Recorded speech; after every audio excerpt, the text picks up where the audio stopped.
ಧರ್ಮಸ್ಥಳದಲ್ಲಿ ಶವಗಳನ್ನು ಹೂತಿಟ್ಟ ಆರೋಪಕ್ಕೆ ಸಂಬಂಧಪಟ್ಟ ಹಾಗೆ ಈವರೆಗೆ 16 ಸ್ಥಳಗಳಲ್ಲಿ ಎಸ್ಐಟಿ ಶೋಧ ಕಾರ್ಯಾಚರಣೆ ನಡೆಸಿ ಮುಗಿಸಿದೆ. ಈ ಅನಾಮಿಕ ದೂರುದಾರ ತೋರಿಸಿದ್ದ 16 ಸ್ಥಳಗಳ ಪರಿಶೋಧನೆ ಮುಗಿದಿದೆ. ಸ್ಪಾಟ್ ನಂಬರ್ 1 ನಿಂದ 16ರವರೆಗೂ ಕೂಡ ಸ್ಥಳ ಪರಿಶೋಧನೆ ಪೂರ್ಣಗೊಂಡಿದೆ. ಎಸ್ಐಟಿ ಮುಖ್ಯಸ್ಥರ ಸೂಚನೆಯಂತೆ ಮುಂದಿನ ತನಿಖೆ ನಡೆಯುತ್ತೆ. ಎಸ್ಐಟಿ ಅಧಿಕಾರಿಗಳ ಜೊತೆಗೆ ಪ್ರಣಬ್ ಮೊಹಾಂತಿ ಚರ್ಚಿಸುತ್ತಾರೆ. ತನಿಖೆಯ ರೂಪುರೇಷೆಯ ಬಗ್ಗೆ ಈಗಾಗಲೇ ಚರ್ಚಿಸಿದ್ದಾರೆ ಎಸ್ಐಟಿ ಮುಖ್ಯಸ್ಥ ಪ್ರಣಬ್ ಮೊಹಾಂತಿ ಅಂತ ಗೊತ್ತಾಗ್ತಾ ಇದೆ.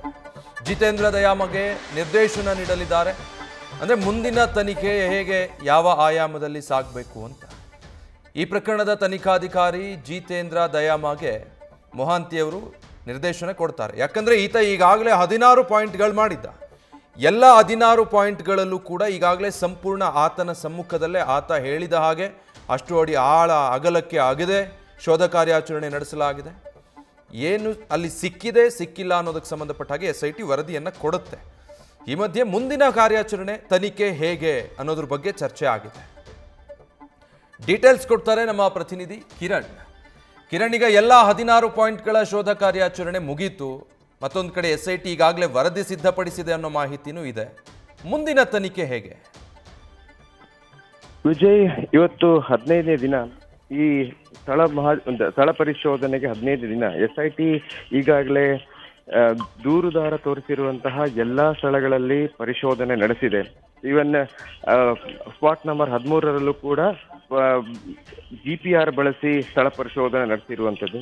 ಇನ್ನು ಇದರ ನಂತರ ಮುಂದೇನು ಅನ್ನುವ ಪ್ರಶ್ನೆ ಎಸ್ಐಟಿ ಅಧಿಕಾರಿಗಳ ಮುಂದೆ ಇತ್ತು. ಅದು ಕೂಡ ಇವತ್ತು ಕ್ಲಿಯರ್ ಆಗಲಿದೆ. ಈಗಾಗಲೇ ಮೊಹಾಂತಿ ಅವರು ಅಧಿಕಾರಿಗಳೊಂದಿಗೆ ಎಸ್ಐಟಿ ಅಧಿಕಾರಿಗಳೊಂದಿಗೆ ಈಗಾಗಲೇ ಒಂದು ಸುತ್ತಿನ ಚರ್ಚೆ ನಿನ್ನೆ ರಾತ್ರಿ ನಡೆಸಿದ್ದಾರೆ.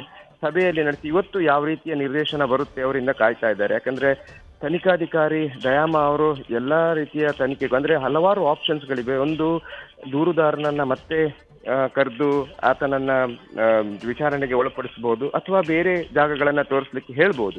ಆದ್ರೆ ಈಗಾಗಲೇ ಮುಖ್ಯಮಂತ್ರಿ ಅವರಿಂದ ಒಂದು ನಿರ್ದೇಶನ ಬಂದಿರುವ ಹಿನ್ನೆಲೆಯಲ್ಲಿ ಇದು ನಿನ್ನೆ 13ರಲ್ಲಿ ಏನು ಸಿಕ್ಕಿಲ್ಲ ಅಂತ ಹೇಳಿದ್ರೆ ಅದನ್ನ ಅಲ್ಲಿಯೇ ಸ್ಟಾಪ್ ಮಾಡಿ ಬೇರೆ ತನಿಖೆ ಮಾಡಿ ಅನ್ನೋದೊಂದು ನಿರ್ದೇಶನ ಬಂದಿರಬಹುದು. ಆದ್ರೆ ಇವತ್ತು ಯಾವ ರೀತಿ ಮಾಡ್ತಾ ಆದ್ರೆ ಒಂದು ದೂರುದಾರ ನೀಡಿದಂತಹ ಏನು ಹೇಳಿಕೆ ಇದೆ ಅದರಲ್ಲಿ ಸೂಚಿಸಿದಂತ ಎಲ್ಲಾ ಘಟನೆಗಳ ಬಗ್ಗೆ ಈಗಾಗಲೇ ಕೂಲಂಕುಷವಾಗಿ ಎಸ್ಐಟಿ ತನಿಖೆ ನಡೆಸಿದೆ. ಹಾಗೆಯೇ ಸ್ಥಳಗಳಲ್ಲಿ ಹೋಗಿ ಸ್ಥಳ ಪರಿಶೋಧನೆ ಕೂಡ ನಡೆಸಿದೆ. ನ್ಯೂಸ್ ಫಸ್ಟ್ ನಿರ್ಭೀತಿಯಿಂದ ನಿಮ್ಮ ಪರವಾಗಿ.